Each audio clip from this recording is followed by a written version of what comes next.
spending time with her husband, friends, family, including her 12 grandchildren. In her spare time, she connects and celebrates with the women involved in motorsports, taking you behind the wall about their journey of life, racing, and how they juggle everything to make it all work. Welcome to Racing Girls Rock Podcast. Strap in, window nets up, the pedals are down, and when the green flag drops, we go.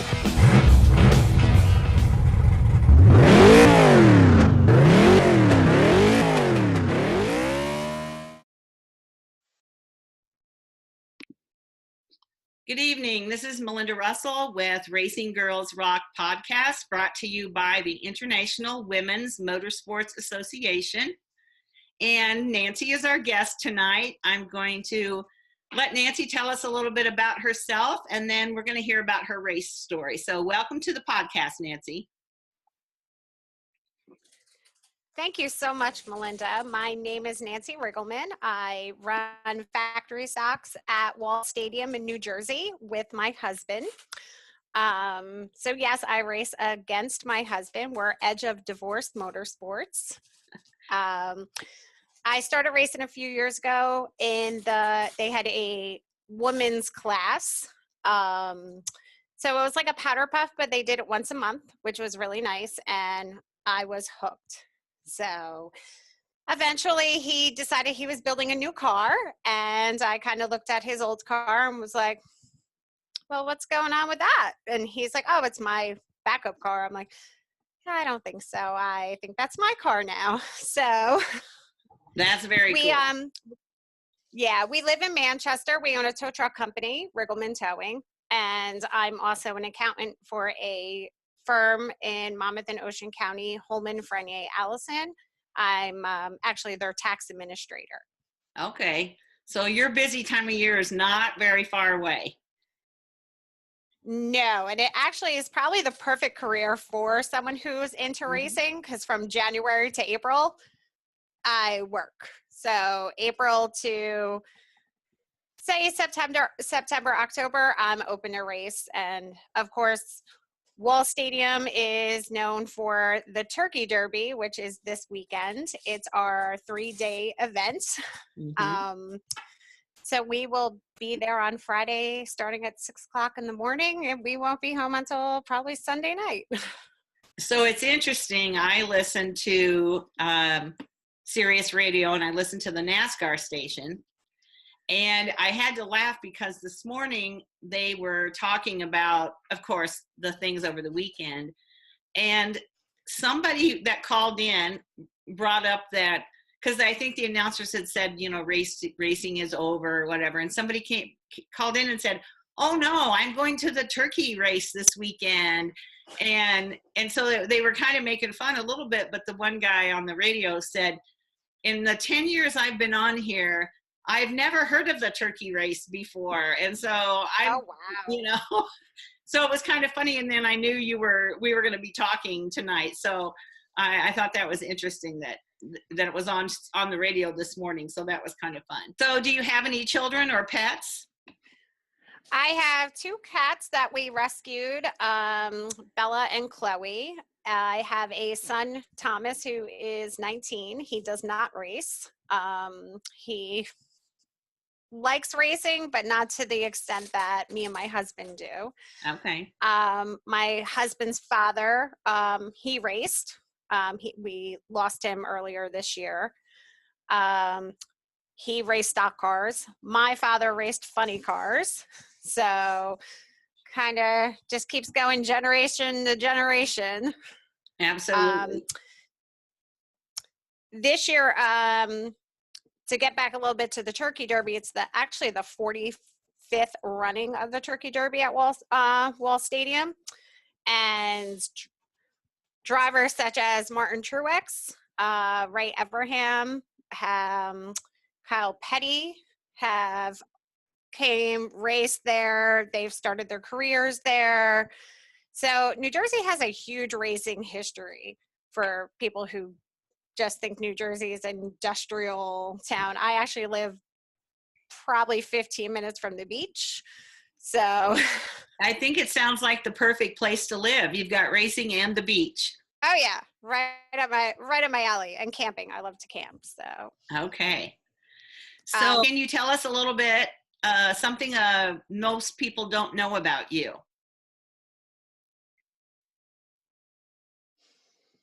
well, I'm pretty much an open book. um, Something most people, oh, okay. When I was young, I was asked to audition for the part of Annie in the movie because I was a big singer back in my day. Oh, So that sounds pretty that's a little, cool. Yeah, my granddaughter in Arizona is 8, going to be 8, and she's going to be in her first play, which is Annie, and she got the part of Molly, so she's oh, wow. very excited. So Yeah. I used to run around the house with a red wig and they couldn't get it off my head. And that sounds like so Mason. She's the same the, way. the She's little singer to race car driver. right. Many talents is Yeah. what it takes. So, tell me a little bit about you. Do you own a business? What do you do for work as far as other, because we have to support our habit, don't we? Yes. My husband and I own a tow truck company. And I'm a tax administrator for an accounting firm near locally. Holman Frenier Allison. They also sponsor my race car. They're very supportive. Last year, April 5th, April 15th was our first race, and I got really nervous. And the managing partner came down and was like, "So I heard you got something going on this week." And I'm like, "Oh no." He's like, "Have fun, go for it." I'm like, he's like, "Just come in the next day and you're gonna have to work more hours." I'm like, "Okay, I'll get the job done, whatever it takes." So Right. Very good. So tell me how you got started in racing. Like, when did you get started? Who got you interested? What kind of car did you race at first? That kind of thing. Just tell me your story. uh, in 2013, I raced my husband's car in the ladies division, which is an 86 Monte Carlo. That car is now mine. I went out and I was the girl who didn't really even like driving down the parkway. Like, if I didn't have to drive somewhere, I didn't want to go. So I was like, you know what? You only live once. And I'm very big on I want to try everything twice. So I'm like, I'm going to do this. He's like, are you sure? I'm like, if I don't like it, I'll just pull off, whatever. So I go out there. I actually picked the pole, but he made me start in the back. And I ended up winning from the back.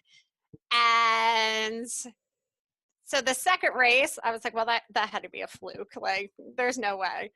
My father came to see me, and 2 to go, someone passed me. And I was like, my dad's in the grandstands, no way. And I took the lead back, and I ended up winning, I think, 3 in a row. And of course, then the grumbling started, like, well, maybe she should be in the regular division and not in the girls division. And I was definitely a big fish in a little pond. And now I'm a little fish in a very big pond. So I race with the guys. There's another girl, Teresa, who runs with us. We have, on an average night, 22 cars. Wow. The most we had this year is 28. We think there may be about 30 cars that are going to run for Turkey Derby this year. So our field is strong. Our racing is amazing. We run 1/3 of a mile banked racetrack, and it gets crazy out there. It's scary. It's definitely intimidating pulling out on the track with the guys. My first couple of races, I just was like, okay, I'm going to go out there. If I get lapped, I'm pulling off. So first 3 races, I got lapped. I pulled off. Then I stayed out there a couple more times until I got used to it. And now my goal is always one piece, lead lap. Yeah. As long as I put the car on the trailer at the end of the night, I'm happy. I go out there and I really kind of race myself and the track. My goal is always to I want to have a better lap time than I did last time. I want to have a better position. So, but just being able to, the guys I compete with are top notch. I don't think there is no more entry level divisions in short track racing. It's really what you can afford to race. Okay. So a lot of the guys we race with now used to run modifieds, and the cost just got too much, and a lot of people just scaled back their teams. So my husband's one of them. He's a national champion for the All-Star Race Truck Series, and we just modified tires. You're looking at $800 a weekend.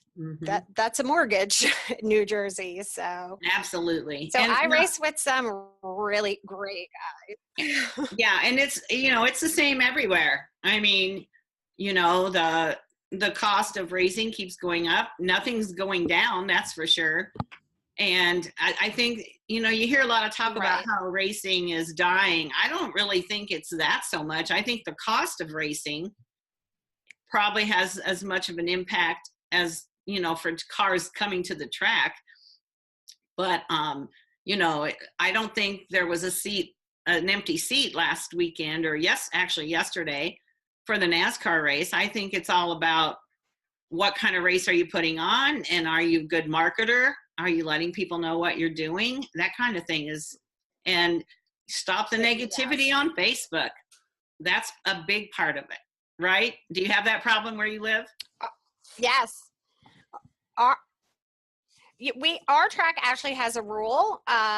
If you bash a fellow competitor or an official on the internet, they will suspend you or fine you. They have a social media rule to avoid that. You can't really help what the fans in the grandstands are saying. No. Because can't really fine them or punish them for their opinions. But that was one way our track put the kibosh on that. So you get caught slamming the track, someone's going to screenshot it, send it to one of the officials, and you're going to pay $250. So, that's a really good thing to do. Like you said, you can't do anything about the fans, but honestly, I think if the people that race keep it positive and clean, then the fans really don't have anything much to say about it. They should be quiet. So it starts a good example, and it hopefully continues and keeps those fans at bay a little bit. But yeah. So what's your car number and how did you choose it? I am the 89. I really didn't get to choose my own number, but it's a funny story. My husband is the 09. He put a piece of duct tape in between the 0 to make the 8. So for the first couple practices, before he decided to put my number on permanently to make sure I liked it and I can handle hanging with the guys on the racetrack. So that is how I became the 89. So this way he could have just taken it off and it was his car again. I see. So it wasn't anything permanent at first. He was going to see how you were going to do. Okay. Yeah. So then, well, we registered the car as the 89. So now I'm kind of stuck, but I'm a huge Disney fan. Oh. And I didn't realize that Minnie Mouse has a race car and she also runs the 89. So I'm fine with it now. Absolutely perfect. My daughter's one of my daughters, huge Disney. My husband actually, we just got back on Saturday. So yeah, lots of fun. We took he went over to New Smyrna, meet some friends and watch the races up there. And I headed over to Magic Kingdom and hung out with my girlfriends. So lots of fun. This season was my first season I strapped into a dirt enduro car at Grandview in Pennsylvania. It didn't go as well as we wanted it to go. 7 laps in, I pulled off. I kind of psyched myself out. I really wasn't comfortable in the car. My head was actually hitting the roll bar. And I'm like, you know what?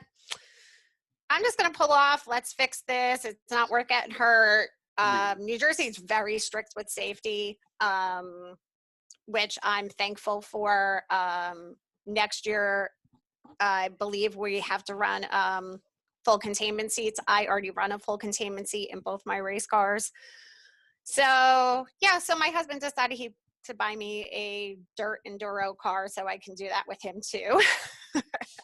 I had 4 other races scheduled with my dirt car, but they all got rained out this year. The rain really affected our race schedule this year. It did everywhere. I mean, I think my local track here lost 7 or 8 races, which is not half, but it's a good chunk of racing. And oh yeah, it really, wow, I don't know how they make it when half that many races get canceled, but the rain definitely affected all of us this year. So how about your girlfriends or your friends? What do they think about you racing?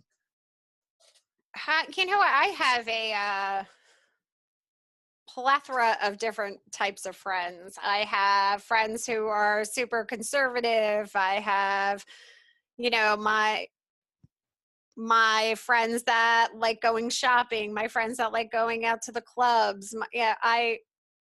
I just they kind of laugh. They're like, I've always been the girl in the garage with the guys, you know, talking about cars. I'm always the girl who, if there's a group of guys around with other girls and they start talking about cars, I'm like, no, that's not right. Like I don't think it surprises them that I do it. Some of my friends get a little nervous because, you know, it's scary to, you know, watch somebody go out there and wreck and get hit. And thankfully, knock on wood, I haven't had any major issues. My one friend wasn't thrilled about it. My husband actually flipped 8 times last year at Hudson Speedway. Wow. And when she saw that video, she's like, you're done. That's it. So, but again, thankfully, New Jersey is very strict with safety, and he had, you know, his Hans device on, a brand new helmet. He had gloves on. And I mean, we've been to tracks where people don't even wear that type of safety equipment. So. Right. Yeah. So when you're at the starting line or right before the race gets going and you're driving around the track, what are you thinking about? I just, before the race, I think, I can't believe I'm doing this every single time I go out there. I know how lucky I am to be out there. I know probably 70% of the guys that are in the pits wouldn't even strap into a race car. So my husband reminds me of that often. Sometimes I get out of the car, I feel a little dejected, and he's like, it's your second year in a regular division. Like, what do you expect? You know? My father-in-law, when I started racing with the guys, told me, you'll always have somebody to race with. Even if you're not racing for the win, there's always a group of cars in your race of those are the guys you're racing against. So I race with some great guys. Under yellows, they pull up next to each other and we're laughing and we have a good time. And, you know, and then there's the nights that you like get out of your car and you're just like, just get away from me, you know, but. Do they treat you differently because you're a girl or not really? I don't think I've ever had that experience because I'm not really a front runner. I'm more of a mid-pack to backpack. I always try to respect the guys that are faster than me. If anything, a few of them who have known me for, say, I've been at the racetrack with my husband for 17 years. they're like, you're faster than you think you are, and you need to stop rolling over so easily. Like, you give us a little bit too much respect. Like, now it's time to get in there and have at it with us a little bit. And the one guy after a race had texted me, and he's like, I came out of the pits, and all of a sudden I'm behind you. And I was shocked. She's racing me. Wow. When did that happen? That's a good so thing. that was exciting for me too, you know. Yeah. Yeah. And, you know, I think the most grief I get is I'm about 3/10 off from the fastest guys. And the way our handicap works is if I qualify in a heat in a qualifying position, I get the pole. And I don't feel confident to be in that position. I find that if you're that much slower, you're just going to get run over. So I tend to go to the back. And of course, the rumor is, oh, she goes to the back to give her husband a better spot. Oh, My husband has 85 wins. I don't think he needs the one position I'm going to give him. probably not. No. No. So I kind of get a little grief on that. Trying to judge when I do get lapped. Some guy did say, you kind of give Scott, you lift a little more when Scott comes around you, but when we come around you, you still like you still throw it in. Like, and I'm like, yeah, you know what? You're right. I did do that, and I apologize. So now I just put blinders on, race my own race, and the only time I look for him on the racetrack is if there's a red flag, and that's it. Okay. So what is your hometown track? And if you race at other tracks, what's been your favorite? Wall Stadium is our home track. It's in Belmar, New Jersey, but Wall, it's like on the border. I've raced Grandview. I raced Evergreen when it was Mountain Speedway. I like Wall. I love the banking. I'm definitely going back out to Evergreen next year. Next year's schedule is going to include Big Diamonds for me in PA and Bridgeport in New Jersey, which are both dirt tracks. So we'll see how I like them. Okay, sounds good. What do you look forward to the most on race day? And do you have a race day routine? Do you have a certain shirt you wear? Do you eat the same thing? What's your day look like? You know, I used to laugh at, well, not laugh. I used to get mad that my husband wouldn't eat before a race, and I didn't understand. I'm like, you need to eat something. It's a long day. He's like, I can't eat. And now I kind of understand where he's coming from. I wake up in the morning, I eat breakfast. They laugh at me. They call me Jeff Gordon because like the guys come to the shop and load up all my stuff, and then I walk out. I'm like, okay, let's roll, you know, and they're like, hey, where were you? You know, I was feeding the cats. I was packing the fire suit bags, packing the coolers. You know, I was like, I'm doing stuff you guys don't see I'm doing. Exactly. We get to the track normally at like 2. One of my friends, Steve, he drives my husband's tow truck with my car on it. My husband tows with an open trailer. So we try to keep costs down using what we have. Yeah, so I don't really have like a routine, so to say, because it's like you wake up and you got to get things going and you got to get to the track. And my husband laughs because if they let me go out in every single practice, I would just stay out on the track all day. Hey, that's how you I'm get like, better. More practice. Yeah, that's how you get better. It's called seat time. Yeah. But he's looking at it as, okay, you're burning up your tires. You need them for the race. Right. Our track actually has a tire bank rule. We are only, in the beginning of the season, we're allowed to buy 6 tires. At every race we run, we're allowed to buy 1 tire to keep costs down. So that's interesting. Which I think is a great. Yeah, I haven't And heard of I can that. actually, So. yep. So we have it's our modified and sportsman class also have that rule, but they're allowed to buy 2 tires where we're only allowed to buy 1. Okay. So this way someone can't outspend you in tires to keep the cost down, which That's is a great. yeah, that's a really good idea. So what is it about racing that you enjoy the most?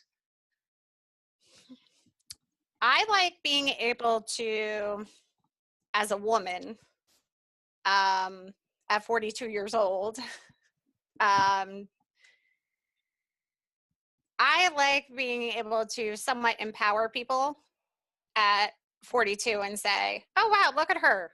You know, she just started racing at 40 years old. Like, I want people to know it doesn't matter how old you are, you can try anything, do anything. I raised my son already, so kind of now it's my turn. I might not be out there winning races like I was in the ladies division, but I'm I'm proud of myself to be out there. I'm glad I don't quit and I go out there and I respect people, and I also like being at the track when a father and daughter come up to me and that little girl is having that night with her father watching races, and now she has someone to cheer on. So, and I always tell the kids, nothing good comes easy. It's not easy out there, but if you're doing it and you love it, that's all that matters. It doesn't matter if you win. It doesn't matter if you know, maybe make a mistake, and you just kind of get back out there and have fun and laugh and enjoy it. So I have the group of guys who are very, very competitive that, you know, they're like, you know, they're there to win. And then you have, you know, another group of guys who are like, let's go out and have fun and run laps and those are my kind of guys. Like I want to go out and kind of like ride dirt bikes with the boys, or Right. I just, you know, and lift each other up. And I tell you, I've met a lot of guys out there who are very supportive of the fact that I'm out there. So I do. I truly hope that there's women in the grandstands and there's a daughter who may have been reluctant of coming to the races with their father, and now they want to come back because they see other girls. We actually have 5 girls at our race, at our track that race. So just seeing the growth in the sport that women are coming in and, you know, and being competitive, and it amazes me, and it makes me happy because it's becoming so diverse. So It really is. So when I started this association almost exactly a year ago, and I knew that there were a great number of women that were involved in racing, but the numbers that I have found are way higher than I ever would have thought of women, not just, and you know, first of all, women drivers, way more than I even imagined.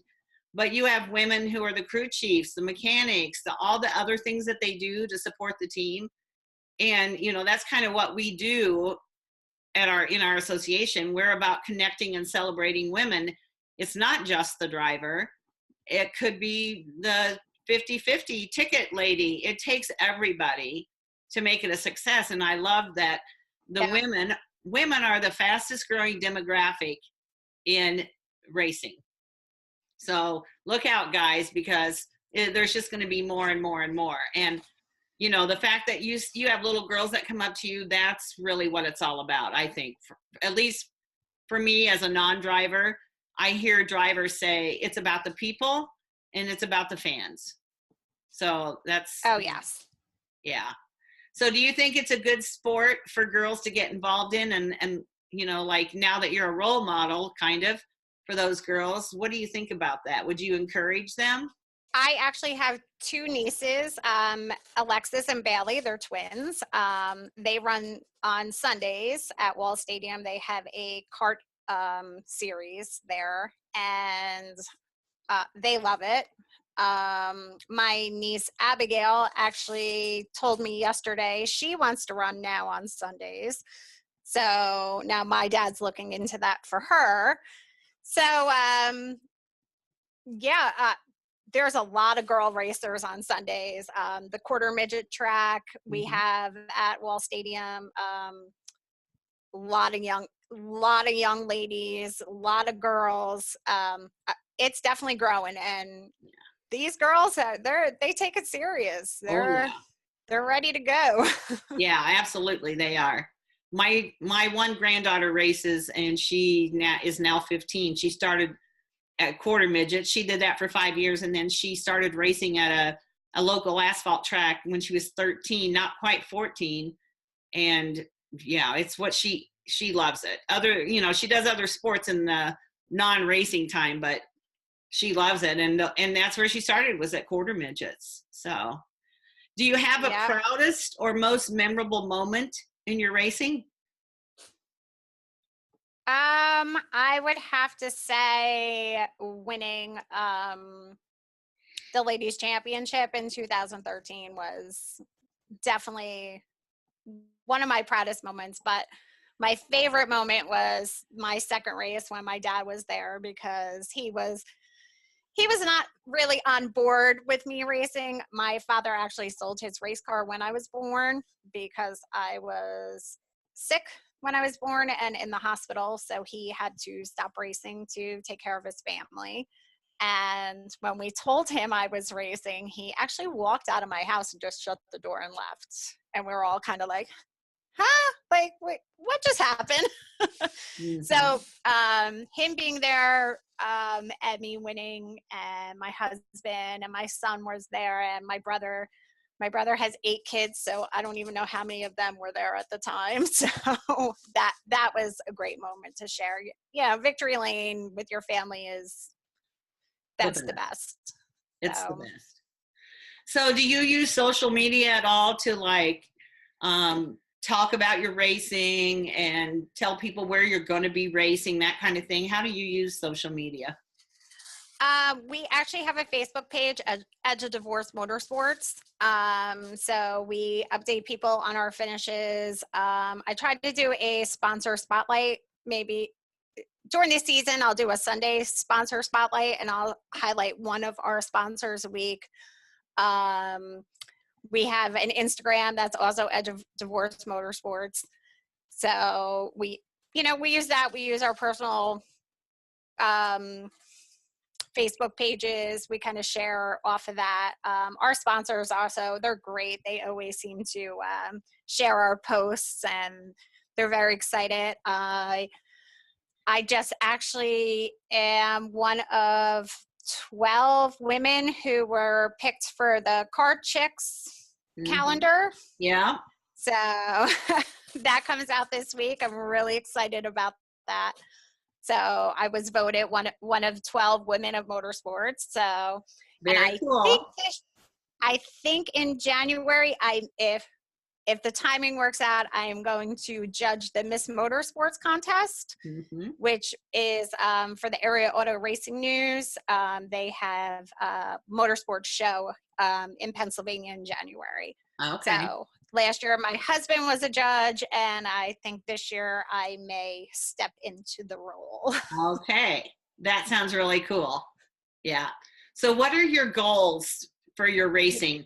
Are you happy in where you're racing now? What are your, next year, what's your goal? What's your 5-year goal?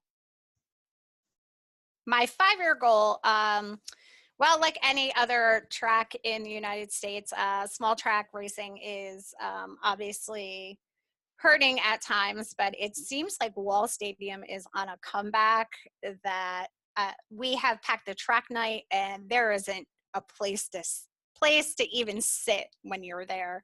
But I said earlier, I really think we're going to have about 30 cars come on, 30 if not more, on Friday to qualify for Turkey Derby.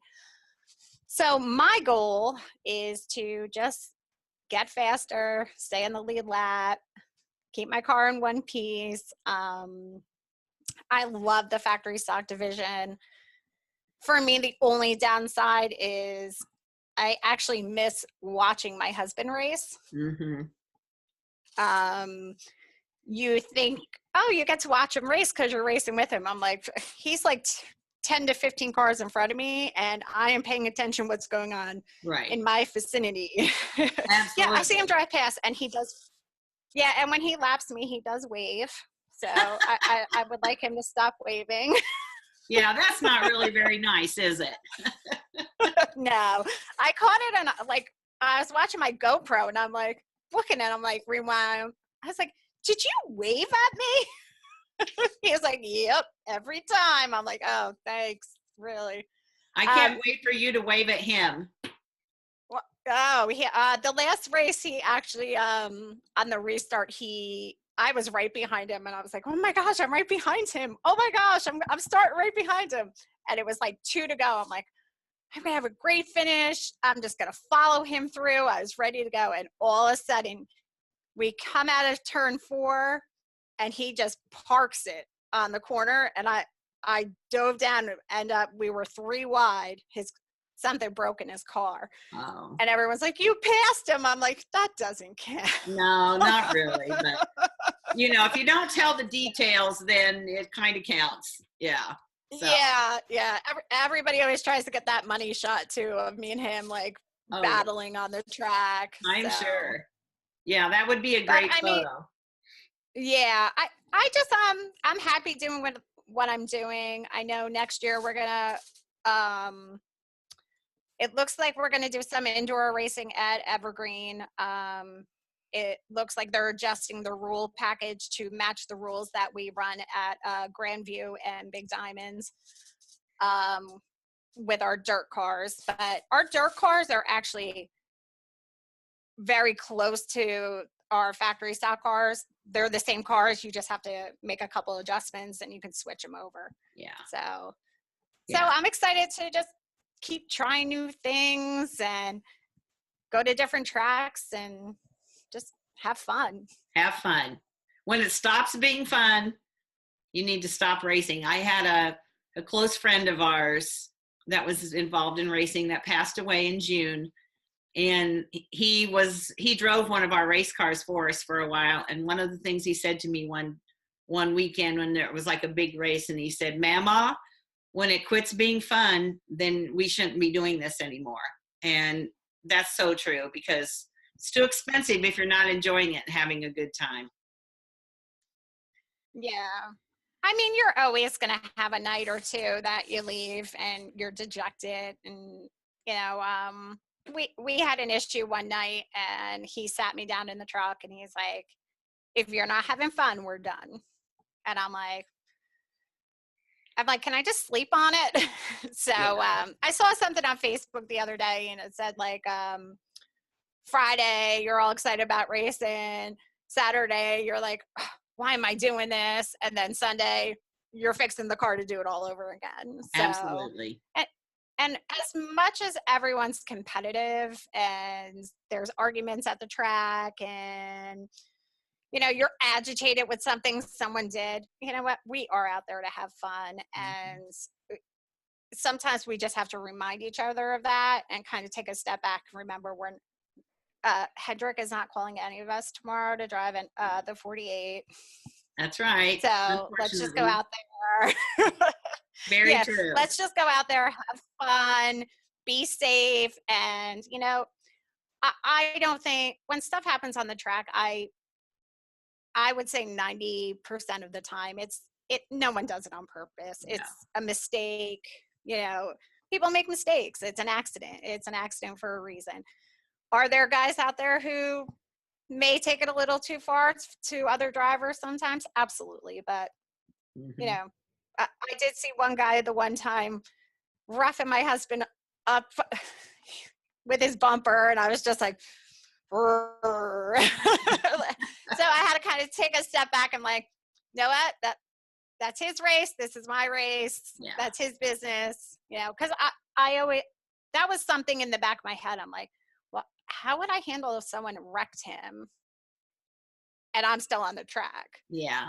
And I talked to him about it. I'm like, we really, like, when we go out there, we have to keep it separate. Like, you're not my husband on that racetrack.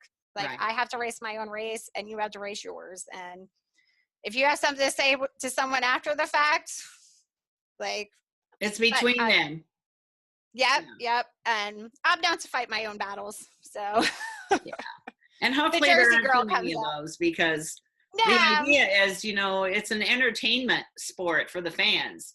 So when you think about the fact that, yes, you're out there to do some things for your team, but it's also, you're putting on a show for the people in the stands. And so the better show you put on for them, the more that are going to come. And it all ties together one way or the other. Right. And I also keep in mind, like, people's adrenaline, you know, that it gets them pumped up, and people, you know, sometimes after a race you say things you don't mean, and, you know, the next day you're like, oh, I love you. You know, so I read something in a magazine or saw it somewhere where they said they have the 24-hour rule at that track. And if there's any kind of controversy, you cannot speak about it to anyone for 24 hours. You know, and that's kind of an unwritten rule they have. And it's alleviated a lot of bad things happening at the track or on social media, because we all know the perspective 24 hours later is a lot different.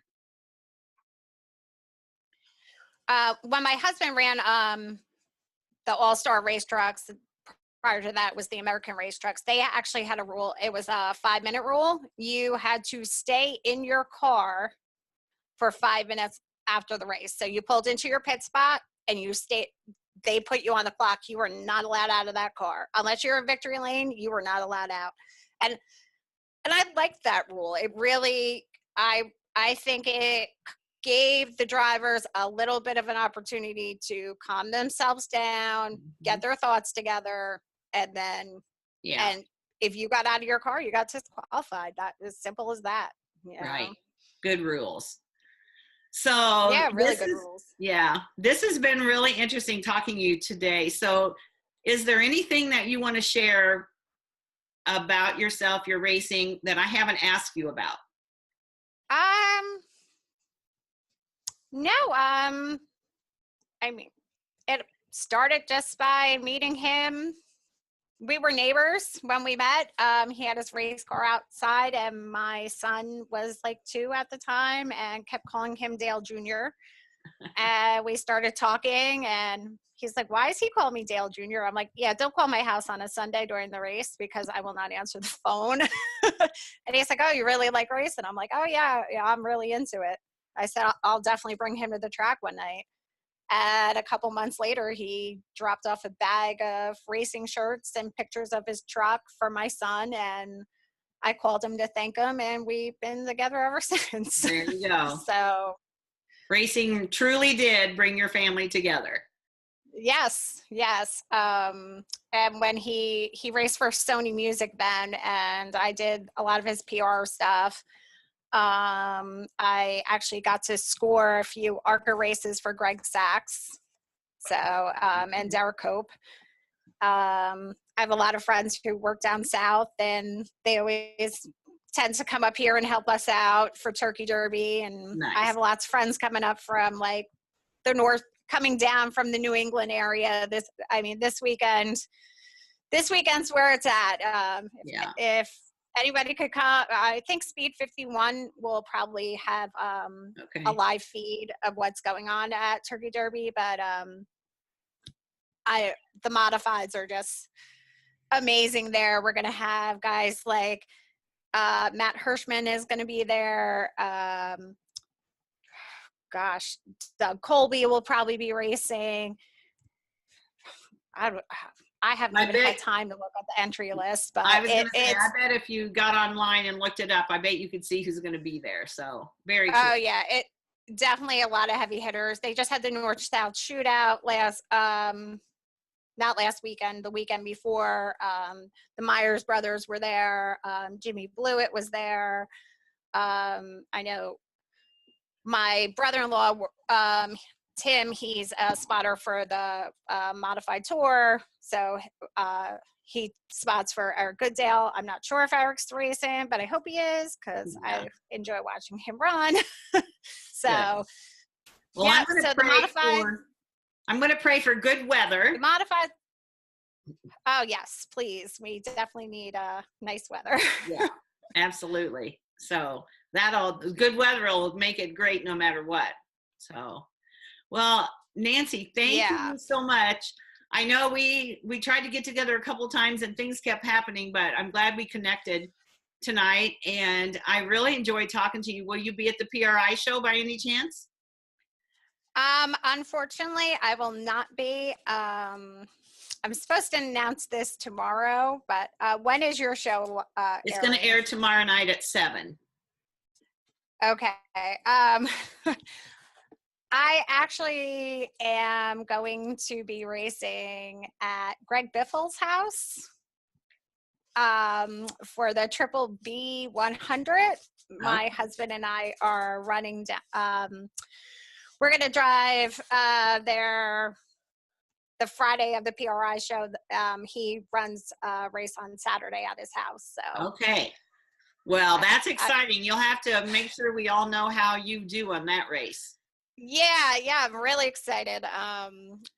So we're making, well, obviously I just made the official announcement here on your show, but we'll also be announcing it tomorrow on the RPM podcast with the guys locally. So awesome. Really excited about that. He's got a small dirt track and it's just junk cars and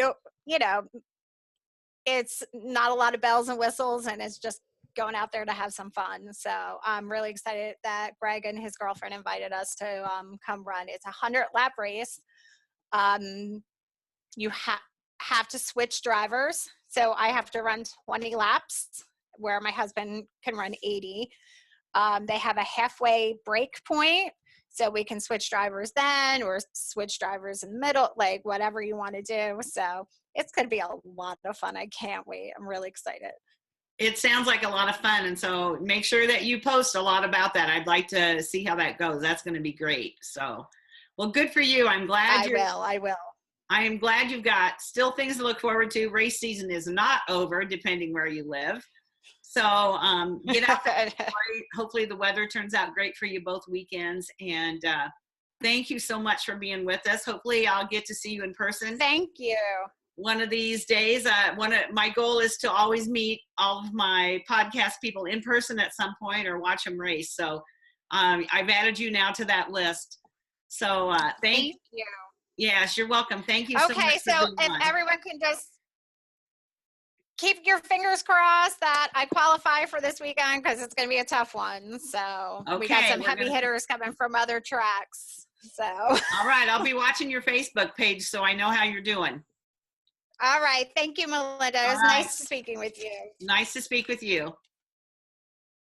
Thank you for listening to Racing Girls Rock Podcast. Follow us on Facebook at International Women's Motorsports Association or on Instagram and Twitter at the IWMA Nation. And if you know someone that should be on our show, drop us an email at iwmanation@gmail.com.